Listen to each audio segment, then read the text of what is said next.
ஒரு நிமிஷம், ஒரே ஒரு வசனம். ஆதியாகமம் 1வது அதிகாரம் 2வது வசனம். பூமியானது ஒழுங்கின்மையும் வெறுமையுமாய் இருந்தது, ஆழத்தின் மேல் இருள் இருந்தது, தேவ ஆவியானவர் ஜலத்தின் மேல் அசைவாடி கொண்டிருந்தார். ஆமாங்க, இங்க பார்த்தீங்க அப்படின்னா பூமியானது ஒழுங்கின்மையும் வெறுமையுமாய் இருந்தது, ஆழத்தின் மேல் இருள் இருந்தது.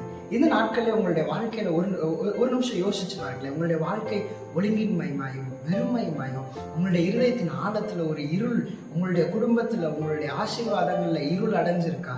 இன்னைக்கு நீங்க உங்களுடைய வாழ்க்கையில நீங்க செய்ய வேண்டியதெல்லாம் ஒன்னே ஒண்ணுதான்.